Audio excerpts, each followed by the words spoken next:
Liam Foster's champagne glass didn't just slip. It shattered. The sound was lost in the applause, but for him, it was a gunshot, signaling the end of his world. He was here at the most exclusive ball of the decade, ready to toast his new life, his new promotion, and his perfect new fiancée. He'd even spent the night mocking his pathetic ex-wife Chloe. Now he was frozen, his blood turning to ice. Because the woman standing in the spotlight, being introduced not just as a guest, but as the bride of the world's most enigmatic billionaire, was Chloe. The coffee tasted like ash. Chloe Bennett stirred the lukewarm liquid in its paper cup, her reflection staring back at her from the darkened window of the Pret-a-Manger on 6th Avenue. It was 7:30 p.m. on a Tuesday, and she was on her fourth coffee of the day, a cheap substitute for the dinner she'd skip. Rain lashed the pavement, turning the city's lights into a blurry, indifferent watercolor. She was tired. Not just tired from her 12-hour day at the gallery, but a deep, bone-weary exhaustion that had settled in 6 months ago, the day the divorce from Liam Foster was finalized. The bell on the cafe door jingled, and a blast of cold, wet air hit the back of her neck. Chloe flinched, pulling the collar of her worn but still elegant camel coat tighter. "Chloe, my God, is that you?" The voice was a sickening cocktail of feigned surprise and genuine pity. It was Liam. Chloe turned slowly. He wasn't alone. Standing under his ridiculously large corporate-branded J.P. Morgan Chase umbrella was Sophia Hayes. Sophia, the upgrade. Sophia with her pin-straight platinum hair, a face that had been expertly, if unnaturally sculpted by a Park Avenue surgeon, and a bright white Moncler jacket that seemed to repel the grimy city rain. Liam, by contrast, looked like he'd been ripped from a hedge fund advertisement. His suit was bespoke. His watch was an Audemars Piguet that cost more than Chloe's entire apartment, and he wore a smile that never ever reached his eyes. "Liam, Sophia." Chloe said, her voice flat. She instinctively pushed a stray strand of mousy brown hair behind her ear. "We were just coming from Le Bernardin," Liam boasted, gesturing vaguely. "Had to celebrate. You're looking at the new vice president of private wealth management." He puffed his chest slightly. "It's a big move. Big clients." "Congratulations, Liam," Chloe said, her gaze dropping back to her coffee. "And Sophia," Liam continued, pulling the other woman closer. "She just closed on her third investment property, triplex in Tribeca. The commission alone was—" He whistled a low, obnoxious sound. "We're thinking of heading to St. Bart's for a long weekend. You should, well, you know." He didn't need to finish the sentence. "You should take a vacation." "Oh, wait, you can't afford one." Sophia, who had been examining her flawless nails, finally looked up. "Chloe, it's so good to see you. Are you still working at that little art shop, the one with the dusty frames?" "It's the Sterling Gallery," Chloe corrected quietly. "And yes, I'm still there." "Oh, that's sweet," Sophia simpered, her voice dripping with condescension. "It's so important to have a hobby. Liam told me you were always so bohemian about things. He said your father was the same, wasn't he? All those books and well, you know, no business sense, no ambition, no money." Chloe's hands tightened around the paper cup.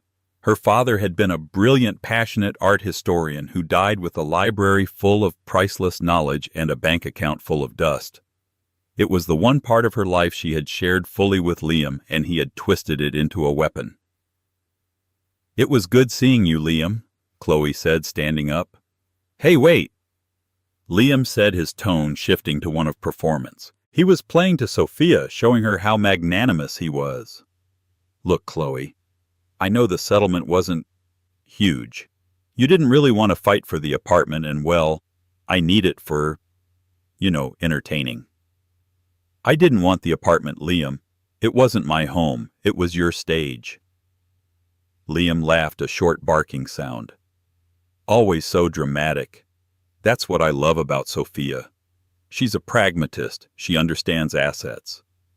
Look, if you're ever short, really short, I mean, here. He reached into his wallet, pulled out a thick wad of bills, and peeled off 2 $100 bills. He pushed them across the table. For, a decent meal. The gesture was so outrageously insulting, so perfectly Liam, that Chloe felt a strange cold calm settle over her. The hurt was gone, replaced by something hard and clear. She looked at the 2 bills, then up at his smug face. "I don't need your money, Liam." "Oh, come on, Chloe, don't be proud. It's just a couple $100. Think of it as charity. I'm doing well. I like to give back." Sophia giggled, a high, tinkling sound that grated on Chloe's nerves. "He's very generous, Chloe. It's one of his best qualities." Chloe stared at him. She remembered a different Liam, a younger Liam who had been fascinated by her useless knowledge of 17th century Dutch art. A man who had once said her mind was the most exciting place he'd ever been. That man was long gone, buried under layers of ambition and cheap cologne. "Keep it," Chloe said, her voice quiet but ringing with finality. "Buy Sophia another pair of shoes. I hear Louboutins are having a sale." She walked past them, not waiting for a reply. She didn't grab her flimsy umbrella. She just pushed open the door and walked out into the downpour. She didn't look back as the rain plastered her hair to her face and soaked through her thin coat. Liam watched her go, a smirk playing on his lips. He turned back to Sophia and pocketed the cash. "See what I mean?" he said, wrapping an arm around her waist. "Stuck in the past. Always so emotional. She'll be working in that dusty shop for the rest of her life. Now let's get you home. I want to talk about the guest list for the wedding. I'm thinking maybe we can get an in to the Vanderbilt Legacy Ball. That is where the real money is." Sophia brightened. "The Vanderbilt Ball, Liam, that's impossible. It's hosted by Sebastian Thorne. No one even knows what he looks like." "Leave it to me," Liam said, his eyes gleaming. "The new VP at JP Morgan. Doors open, Soph. Doors open." He threw the paper coffee cup Chloe had left behind into the trash, not noticing the small embossed logo on her leather satchel she had clutched as she left. It wasn't a brand he recognized. It was just a simple, elegant ST. The Sterling Gallery was not a little art shop. It was, to the uninitiated, invisible. Tucked away on a quiet cobblestone street in the West Village, it had no flashing sign, no bold window displays.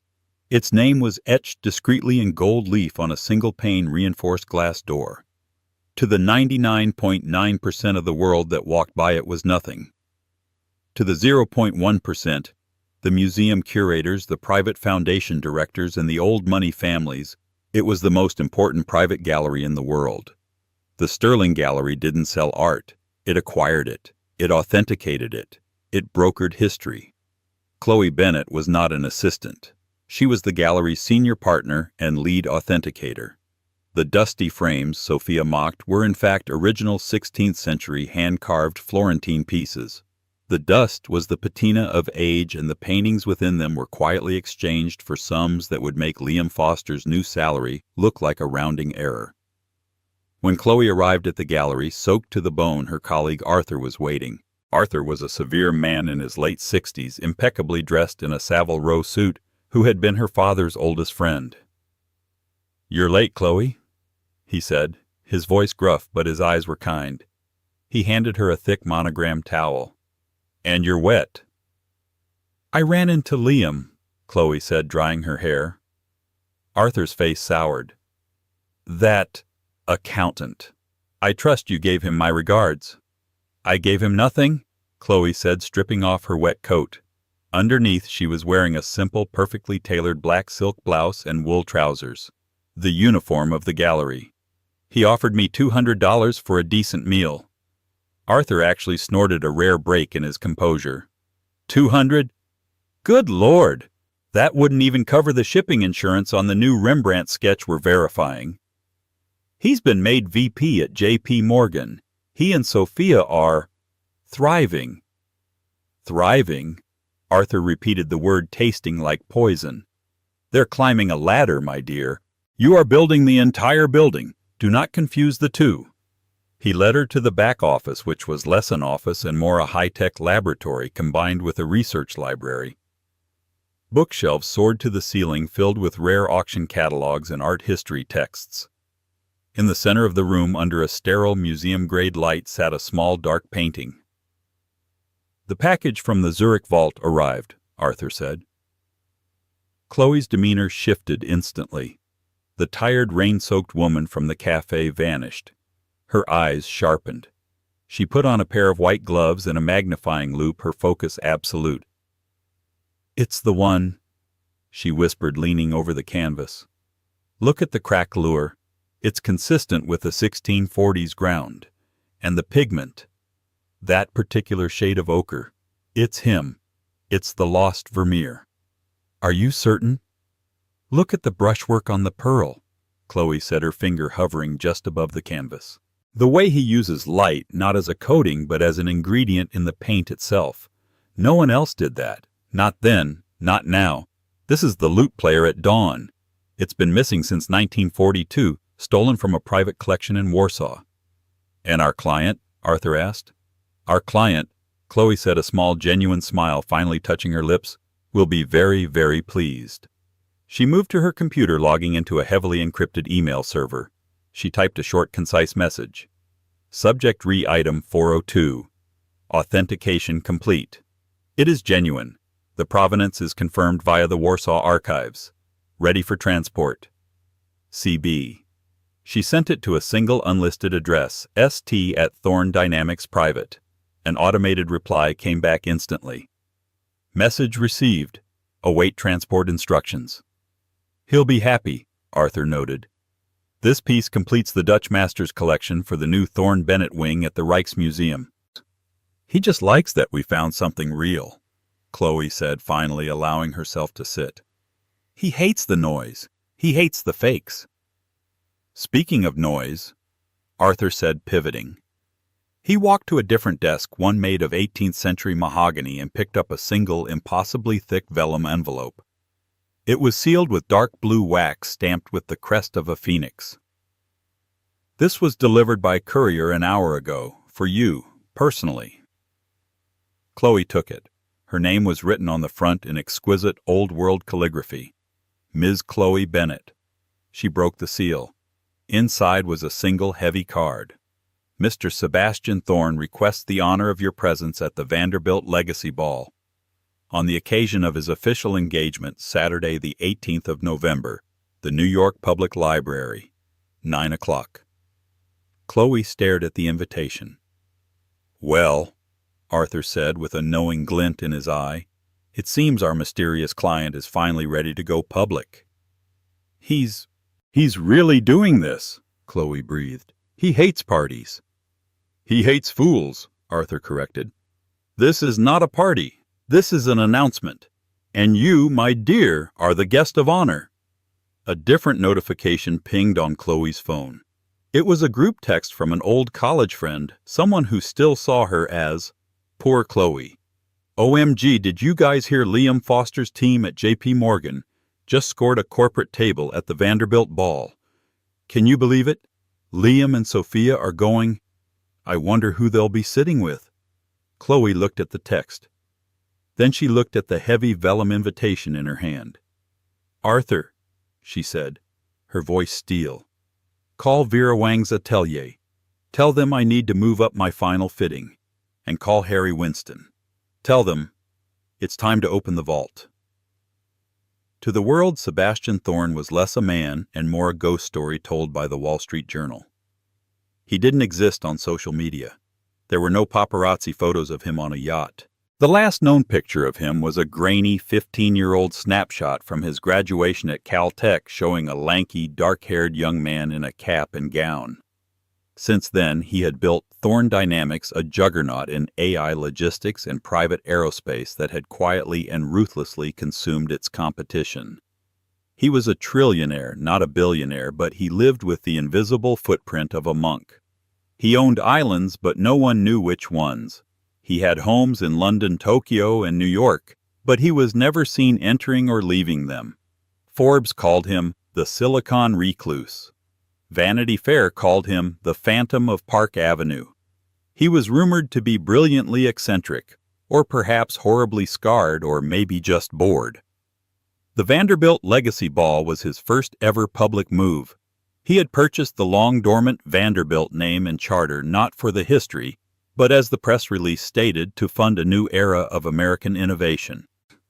The ball was the launch of a $10 billion endowment, and everyone who was anyone wanted in. For Liam Foster, the invitation wasn't just a ticket, it was a coronation. His VP title had given him access to a corporate table seated somewhere in the vast echoing expanse of the New York Public Library's Astor Hall. It was in reality a Tier 3 table far from the center dais, but Liam didn't know that. "It's all about proximity, Soph," he explained, adjusting his new Tom Ford tuxedo in the mirror of his sterile glass-walled apartment. The apartment Chloe had refused to fight for. "Thorne will be there. He has to be. And when he makes his speech, I'm going to be right there. He'll see the J.P. Morgan placard. It's about planting the seed. This is how you get to the next level. This is how we get our own jet, not just a timeshare." Sophia was applying a final layer of lip gloss, her dress a vibrant, almost violent shade of crimson. It was designed to be seen. "Do you think I'll get my picture in Vogue?" she asked, striking a pose. "Babe, tonight we are Vogue," Liam said, brimming with a self-confidence that was so potent it was almost toxic. His phone buzzed. It was the same college group chat. "A friend of a friend is catering the Vanderbilt ball. Guess who she saw on the staff list?" "Chloe Bennett?" Another message popped up. "OMG from the Sterling Gallery."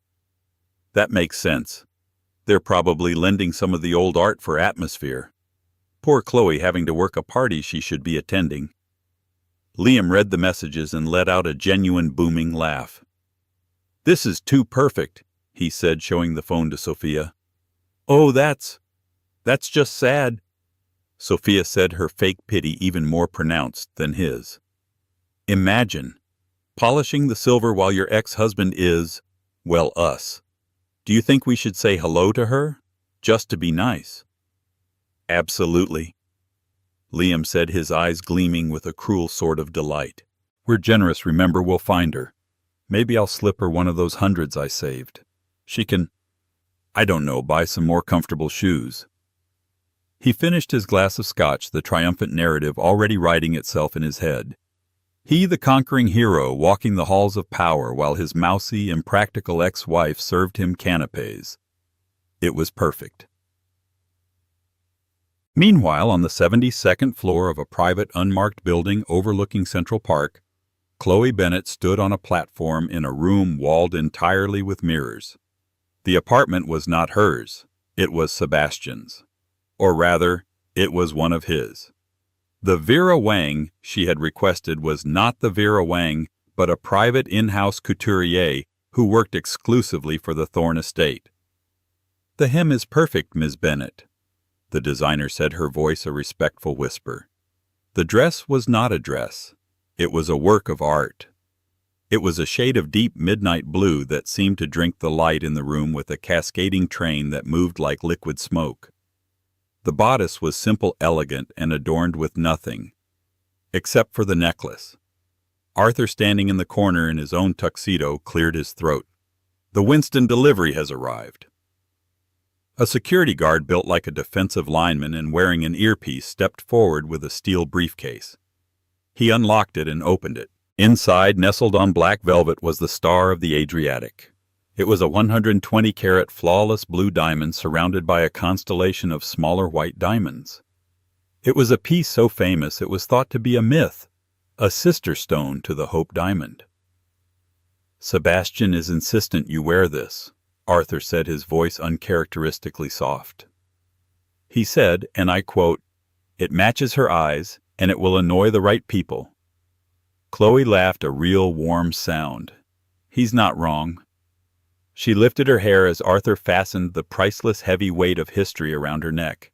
The cold of the diamonds immediately warmed to her skin. She looked at herself in the mirror. The woman staring back was not the one from the Pret-a-Manger. This woman was not tired. She was not worn. She was, as Arthur had said, a building. and tonight they were just cutting the ribbon. "You look like your father's research," Arthur said, his eyes misting for just a second. "All that beauty, all that history, all that value just waiting to be seen by someone who knew what they were looking for." "I'm nervous, Arthur." "Good," he replied, handing her a small velvet clutch. "It means you're taking this seriously. He is too. This isn't just a party for him, it's a coming out. For you both." "And Liam?" She asked, the name tasting foreign. "Mr. Foster is a fly," Arthur said, straightening his own bow tie. "And tonight you are the windshield. Now the car is downstairs. Mr. Thorne is waiting at the library's private entrance." The New York Public Library had been transformed. The grand marble-lined Astor Hall, which usually echoed with the whispers of tourists and scholars, was now a glittering sea of black tie-clad titans. Chandeliers dripped with crystals, and the scent of thousands of white orchids hung heavy in the air. Liam and Sophia Foster made their entrance. They were by any normal standard a stunning couple. His tuxedo was sharp, her crimson dress was eye-catching, and they both exuded the desperate, hungry energy of the newly arrived. They navigated the room, their eyes scanning name tags, their hands outstretched for networking. Liam managed to get a brief dismissive handshake from the CEO of Goldman Sachs and a polite nod from a U.S. senator. He was feeling invincible. "This is it, Soph," he whispered, grabbing 2 glasses of champagne from a passing tray. "This is the air we were meant to breathe." "Look," Sophia hissed, nudging him. "Isn't that the editor-in-chief of Vogue?" "She's talking to someone. We'll circle back," Liam said, scanning the room. "Now where's the staff entrance? I want to see if we can spot Chloe. It'll be a good story for the table." They skirted the edge of the main floor past the velvet ropes that led to the kitchens and staging areas. A few waiters in starched white jackets rushed by. "Excuse me," Liam said, stopping one of them. "I'm looking for one of the event staff. A woman named Chloe Bennett. From the Sterling Gallery, she's supposed to be helping with the art." The waiter, a seasoned professional, gave Liam a blank look. "Sir, all art installations are handled by the Thorne Foundation's private curation team. There are no gallery staff on the floor. Now if you'll excuse me." He brushed past. Liam frowned. "That's odd. Maybe she's in the cloakroom. Or maybe she just lied about coming." "She probably got fired," Sophia suggested, sipping her champagne. "Or maybe she just is the cloakroom attendant. Let's go check." They headed toward the main entrance, but a sudden hush fell over the crowd. The orchestra, which had been playing Vivaldi, softened to a low, expectant hum. A man in a tuxedo stepped up to the microphone on the central dais. "Ladies and gentlemen, thank you for joining us. Tonight we launch the Thorne Vanderbilt Endowment. But first, our host, who has so generously created this evening, would like to mark a personal milestone. It is my profound honor to introduce for the first time publicly Mr. Sebastian Thorne." Every phone in the room was raised. The media pit at the end of the hall exploded in a silent volley of flashes. Liam and Sophia craned their necks, stuck in the middle of the crowd, their mission to find Chloe instantly forgotten. "This is it." Liam breathed, his heart pounding. "This is the guy." The massive 30-foot oak doors to the library's private reading room swung open. A man stepped out. He was not scarred. He was not a goblin. He was tall, dark-haired, with an intensity in his eyes that was almost frightening. He was handsome in a severe, intelligent way, and he moved with the unnerving, silent grace of a predator. He wore a simple, perfect tuxedo, the only adornment a pin on his lapel, the same St. Phoenix crest from the invitation. This was Sebastian Thorne, the myth, the phantom. He paused at the top of the marble steps, his eyes scanning the crowd with a look of cool, analytical indifference. He did not smile. "And," the announcer continued, his voice booming with manufactured joy, "Mr. Thorne is not alone. He is joined tonight by the woman who has agreed to be his partner in life and in this new foundation. Please welcome his fiancée." Sebastian Thorne turned a small, genuine smile, finally breaking his severe expression. He extended his hand. And into the light, her hand in his, stepped Chloe Bennett. It was not a transformation. It was a revelation. Chloe was not the mousy, rain-soaked woman from the cafe. She was not the sweet girl with the hobby. The woman who descended the stairs, her hand firmly in Sebastian Thorne's, was regal. The midnight blue Balenciaga gown seemed spun from the night sky. The star of the Adriatic around her neck didn't just sparkle. It burned, casting flecks of blue light across the marble. Her hair, which Liam had always called boring, was swept up in a complex, elegant chignon that highlighted the clean, aristocratic lines of her neck and jaw. But it wasn't the dress or the diamonds. It was her face. The exhaustion was gone, replaced by a radiant, terrifying confidence. She looked at the crowd, at the hundreds of and hung at a party with billionaires and CEOs, and she was not intimidated. She looked quite simply like she belonged more than any of them. The crowd erupted in applause, but it was hesitant, confused. Who was she? The name Chloe Bennett meant nothing to them, but it meant everything to Liam Foster. He was frozen. The champagne glass didn't just slip, it shattered on the marble floor. The sound was lost in the swell of the orchestra, which had burst into a triumphant score. But for Liam, it was the only sound in the world. "Liam," Sophia said, her voice sharp and tinny. "Liam, what's wrong with you? You dropped your—" "Liam!" She followed his gaze. She saw the woman in the blue dress. She saw the diamonds. "Is that—" Sophia's perfectly glossed mouth hung open. "No, it can't be. That's not— Chloe?" Liam couldn't speak. His blood had turned to slush. His brain was a frantic slideshow of images: Chloe in her worn coat, Chloe stirring her cheap coffee, Chloe looking at him with those quiet, disappointed eyes. He'd offered her $200.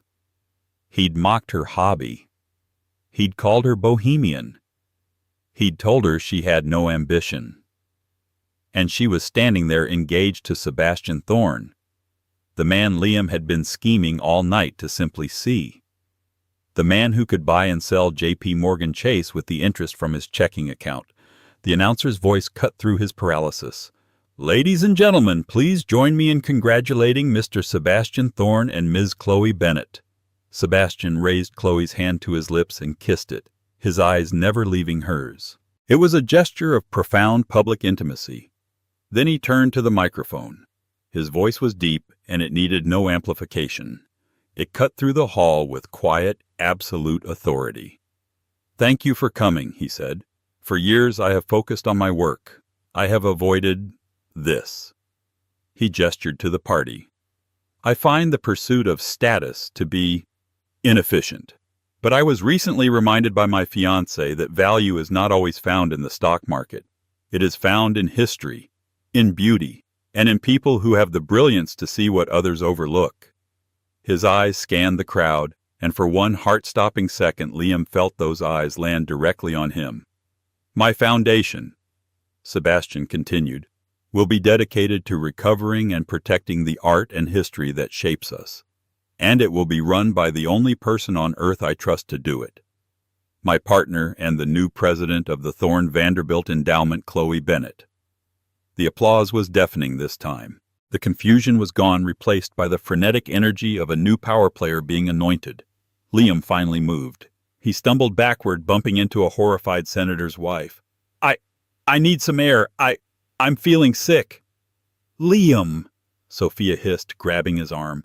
Her nails dug into his sleeve. Her face was no longer pretty. It was a mask of pale, furious envy. How did she do that? You told me she was a nobody. You told me she was nothing." I don't know," he stammered. The room was spinning. All his boasts, all his condescension, all his petty triumphs were circling him like vultures. He had boasted about his new love, and he had just watched his ex-wife become the most powerful woman in the room. He'd called her charity, and she had just been handed a $10 billion foundation. The groomer had become the bride. The upgrade he had chosen Sophia suddenly looked cheap. Her crimson dress was loud. Her ambition was transparent. She was an asset. But Chloe, Chloe was the whole damn bank. The story Liam Foster had constructed for himself, the one he polished and repeated to Sophia until it gleamed like a fact, was a comforting lie. The union of Chloe Bennet and Sebastian Thorne was not a whirlwind romance. It was not a Cinderella story where a billionaire had stumbled upon a pretty girl in a dusty bookshop. It was a high-stakes off-market acquisition of one brilliant mind by another. And it had begun, as all great historical discoveries do, with a single overlooked footnote. The story, Liam thought he knew, was this: Chloe's father, Dr. Alistair Bennet, had been a middling art historian at Columbia who ruined himself. He'd become obsessed, claiming to have discovered a lost Caravaggio, the penitent Magdalene. But the art world, led by a viciously charismatic rival named Dr. Preston Hale, publicly and systematically tore him apart. Hale, a new money curator capitalist who believed art was just another asset class, used the New York Times art section to methodically debunk Alistair's claims, pointing out inconsistencies in the canvas and pigment. The painting was declared a forgery, a competent but pathetic copy. Dr. Bennet was disgraced, his tenure revoked, his reputation shattered. He died 2 years later, leaving Chloe with nothing but a mountain of debt and a library full of failure. This was the story Liam married into. He had at first seen the Bennet name as a potential key to old money circles. When he realized the name was not a key, but a lock synonymous with academic disgrace and financial ruin, his affection curdled.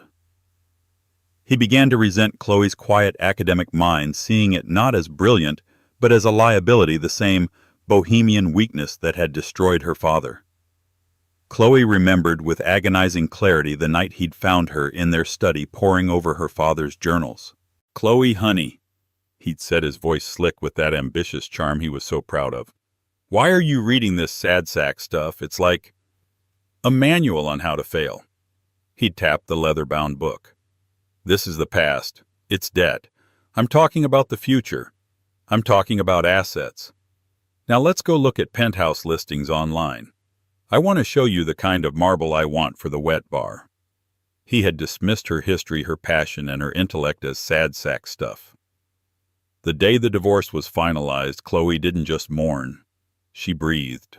The oppressive weight of his pragmatic, soul-crushing ambition was gone. She was free. She moved into her tiny West Village apartment, took over the Sterling Gallery from Arthur, who had been safeguarding it for her, and she returned to the journals. This time she was not a grieving daughter. She was the most meticulous authenticator in the private market. For 3 months she worked cross-referencing her father's notes with auction catalogs and shipping manifests. Then at 3:00 a.m. on a Tuesday she found it. It wasn't a grand revelation. It was a single line in her father's frantic, late-stage handwriting next to a pasted-in snippet from a Port of Genoa shipping manifest, 1952. The manifest listed, "Item 7A, Magdalene, Florentine. C, 1610. Item 7B, Magdalene, School of C, 1650. Her father's note, which Liam would have called madman's scribbles, read Hale only X-rayed 7A. He presented 7A to the board. He never mentioned 7B. Why? Why did he ignore the other painting? Chloe's blood ran cold. Her father hadn't been wrong. He had been set up. Preston Hale hadn't just disagreed with him. He had framed him. Hale had presented the obvious fake 7A as Alistair's discovery, publicly discredited it, and ruined him. But he had ignored, and Chloe suspected acquired the other one.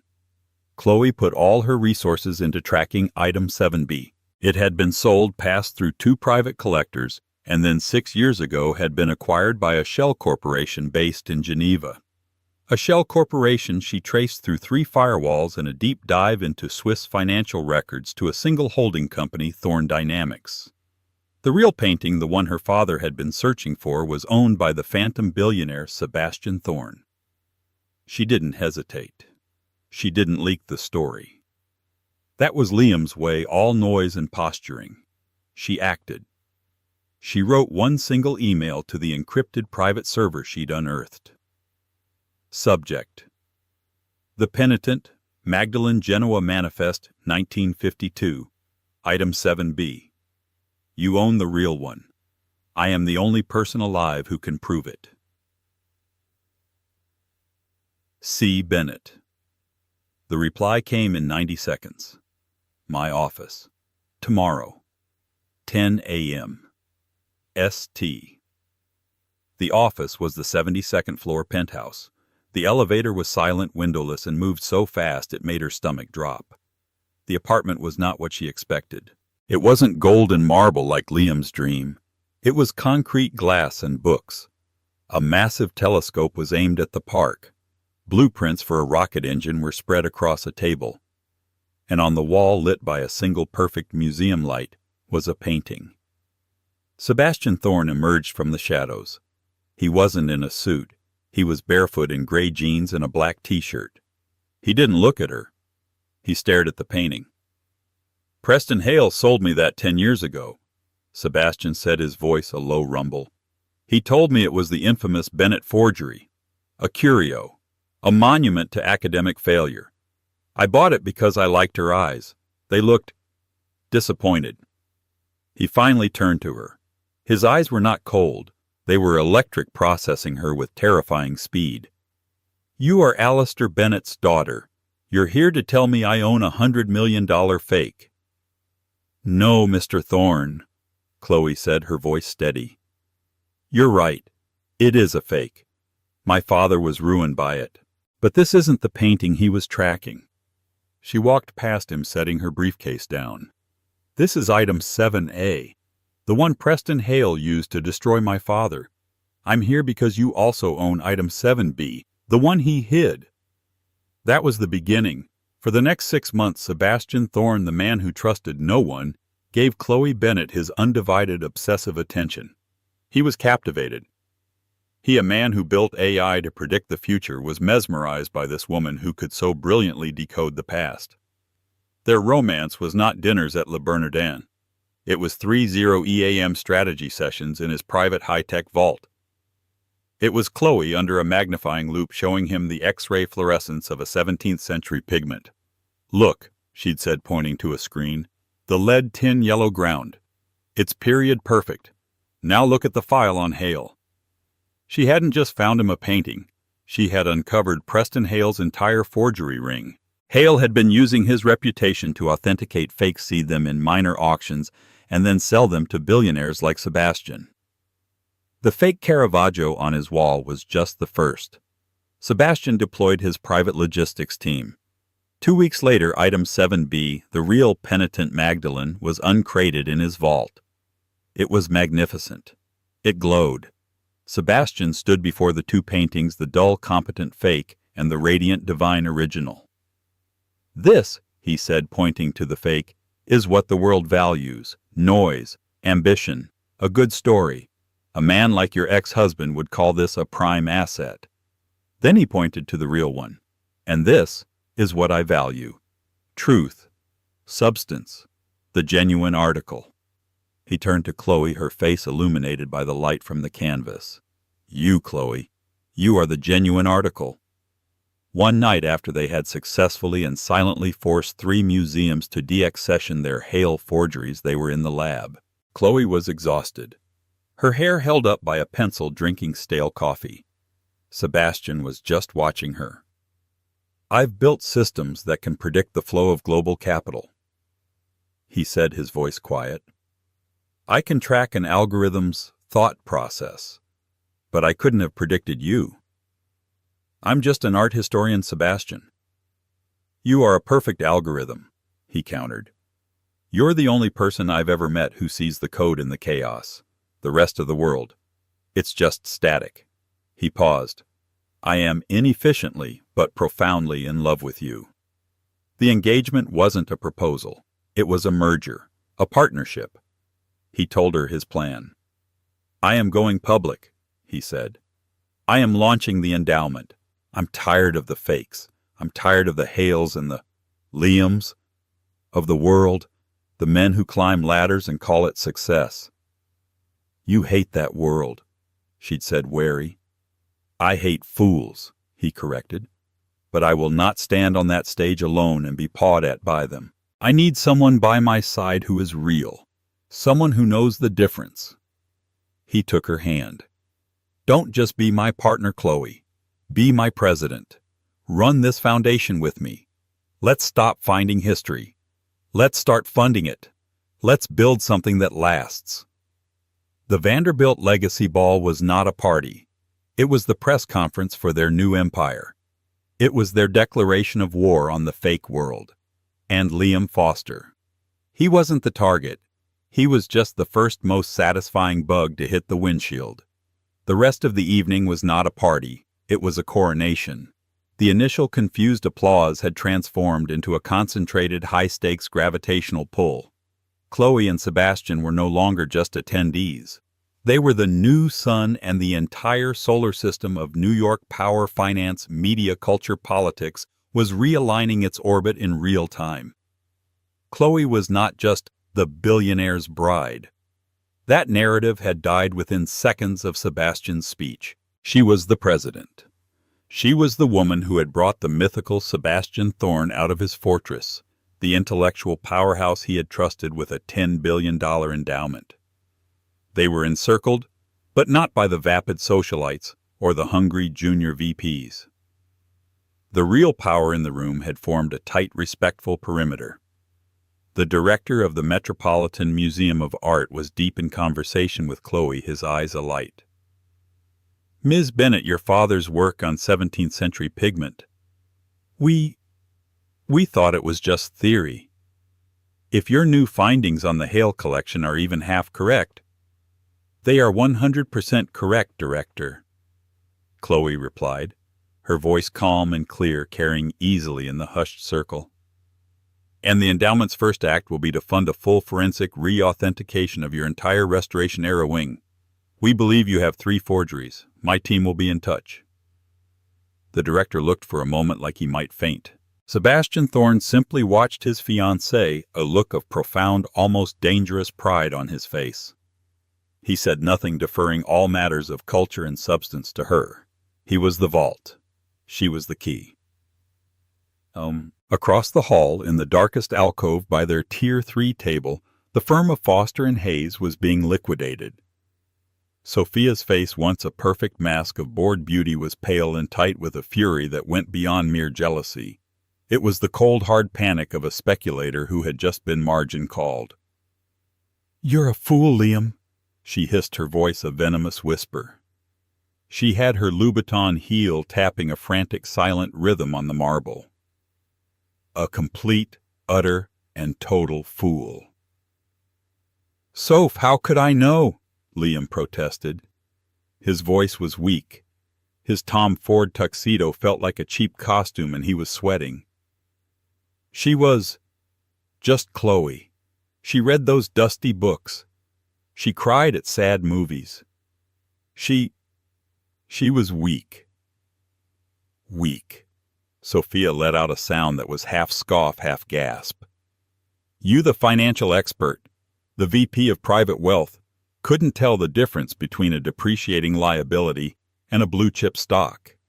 You lived with her. You had that—" She gestured with her champagne flute toward the glittering circle around Chloe. "And you threw her away, for me." The me was the final damning indictment. She was, in his own language, the flashy tech stock with a good PR team but no product. He had traded Amazon in 1997 for Pets.com in 1999. "You are a terrible investor, Liam," she continued, her voice dropping to a cold, flat line. "You didn't just miss an opportunity. You shorted the one stock that was about to take over the entire market. What does that say about your future? What does that say about my future? I attached myself to an analyst who can't even read the most obvious chart in the world." The implication was clear. Their relationship, built on the flimsy scaffolding of mutual ambition and asset acquisition, had just been condemned. Chloe saw him. She saw them huddling in the shadows, a perfect tableau of their own insignificance. She murmured something to Sebastian. "I'll be one moment." Sebastian's eyes followed her gaze. He recognized the look on her face, the same cool, analytical focus she'd had when she'd first identified the pigment inconsistencies in the fake Caravaggio. This was not a confrontation. This was a final clinical authentication. He nodded a silent go. The room seemed to part for her as she walked. The star of the Adriatic at her throat pulsed with cold blue fire, a beacon in the warm, orchid-filled hall. Liam saw her coming and looked like a man about to be physically ill. He stood up so quickly he knocked his half-full champagne glass over the liquid spreading across the white linen of their abandoned table. "Chloe," he stammered frantically, dabbing at the spill with a napkin. My God. Chloe, this is... Congratulations." She stopped a few feet away, her posture perfect, her expression unreadable. "Hello, Liam. Sophia." Her voice was cool and pleasant, as if greeting a distant, slightly disappointing acquaintance. "Are you enjoying the party? I hope the catering is to your liking." The catering jab, a direct echo of the group text that had mocked her, was so subtle and so perfectly aimed that Liam actually flinched. "Chloe, listen," he said, desperate, trying to summon the old slick charm that had defined him. It evaporated in her presence. I didn't realize what you were." "What I was doing," Chloe finished for him, her head tilting slightly. "My hobby, you mean?" She took a small step closer. Sophia was frozen, watching Chloe with a kind of horrified reptilian stillness. "Yes, my hobby has kept me busy," Chloe continued, her voice never rising, yet it cut through him like a diamond blade. "You'd be surprised, Liam. My useless knowledge of 17th century art. It turns out it's the key to dismantling Preston Hale's entire forgery ring.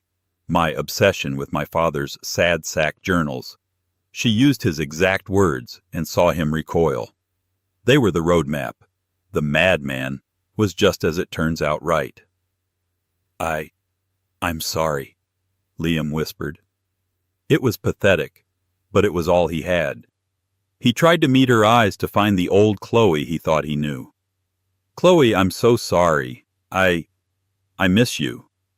Chloe almost laughed. It was a cold, alien sound of pure academic curiosity. "No, Liam, you don't. You're confusing missing someone with a catastrophic miscalculation. You don't miss me. You miss what you think I can do for you. You miss the value. You are exactly the same man you were in the pret-a-manger, the man who measures everyone's worth in dollars and cents." Sebastian Thorne appeared silently at her side, placing a hand on the small of her back. He was not there to protect her. He was there to co-sign the report. He looked at Liam not with anger, but with the dispassionate curiosity of a scientist studying a failed specimen. "Mr. Foster," Sebastian said, his voice a low rumble that made the air vibrate. "Chloe is the most genuine, brilliant mind I have ever encountered. You lived with her for 8 years and saw nothing but a hobby. That is a failure of vision that frankly staggers me." He leaned in just slightly. "You held the genuine article, and you traded it for a forgery." He didn't even glance at Sophia. "I would fire any of my executives on the spot for such a complete and catastrophic lack of judgment." Liam's face went white. This was not a personal insult. This was a professional execution. J.P. Morgan did billions in business with Thorne Dynamics. He was finished. "You boasted about your upgrade, Liam," Chloe said, her voice softening, but not with pity, with finality. "You just misjudged which one of us was holding the winning ticket. You wanted a pragmatic woman who understood assets." She finally looked at Sophia, a look that was neither kind nor cruel, but simply acknowledging. "Well, congratulations. You have him." Chloe turned, took Sebastian's arm, and walked away. They didn't look back as they went to go greet the mayor, leaving Liam and Sophia in the ruins of their shared worthless stock. The aftermath was swift and brutal. By Monday, Page 6 had the gossip gleefully recounting the story of the J.P. Morgan VP, who had offered his billionaire bride ex-wife $200 for a decent meal. But by Tuesday, the Wall Street Journal had the real story, The $10 billion Detective, How Chloe Bennet Avenged Her Father and Uncovered the Hale Forgery Ring. The article wasn't about a wedding. It was about the systematic, brilliant takedown of a criminal empire led by the new president of the Thorne Vanderbilt Endowment. On Wednesday, Liam Foster was called into his managing director's office. The meeting was short. The coffee was cold. His boss didn't yell. He just looked disappointed. "Your public profile, Liam. It's raised questions about your judgment, your discretion. Thorne Dynamics has concerns." He wasn't fired. That would be too dramatic. He was reassigned. His VP title, his clients, his future, all gone. He was moved to a back office in the Jersey City Compliance Division managing internal audits, a gray, bureaucratic purgatory. When he got home that night, Sophia was gone. There was no note. Her closets were empty. She had, like any good pragmatist, liquidated her position in a failing asset. Liam was left alone in the sterile, glass-walled apartment, the one he'd won in the divorce. His stage. Months passed. The silence in the apartment was deafening. One night he was drinking a glass of cheap scotch the Audemars Piguet long since sold. He turned on Bloomberg. There she was. Chloe. She was standing in the grand hall of the Rijksmuseum in Amsterdam. She was not in a ball gown, but a sharp, impossibly elegant dark blue suit. She was radiant, poised, and looked terrifyingly happy. The star of the Adriatic was gone, replaced by a simple, elegant pin of the St. Phoenix. She was at a podium. Behind her, unveiled for the world, was the penitent Magdalene. The chyron at the bottom of the screen read, "Chloe Bennet announces Dr. Alistair Bennett Wing for Provenance Research. Funded by 500 Balmeus, Thorne Vanderbilt Grant." She was smiling, speaking with effortless authority to a crowd of dignitaries. Sebastian was there, standing in the front row, watching her just as he had at the ball. He was not the center of attention. He was her audience. Liam Foster, the man who boasted about his new love, watched his ex-wife, the billionaire's bride, the president of the endowment, and the woman who had rewritten history. He finally understood. He hadn't just lost a wife. He hadn't just lost a fortune. He had lost the genuine article, and he was left completely and irrevocably with the fake. And so Liam Foster learned the hard way that true value isn't always in the suit you wear, the title you hold, or the upgrade on your arm. Sometimes the greatest treasure is the quiet, brilliant person you underestimated. Chloe didn't just get revenge, she got relevance. She proved that the dusty hobbies and the useless knowledge are often the very things that hold the most power. What did you think of Chloe's incredible twist? Have you ever seen someone so badly underestimated? Let me know your favorite part of the story in the comments below. If you loved this story of drama, revenge, and ultimate triumph, please make sure to hit that like button. Share this video with someone who needs a good story, and most importantly, subscribe to our channel for more tales you won't be able to stop listening to. We have new stories coming every week.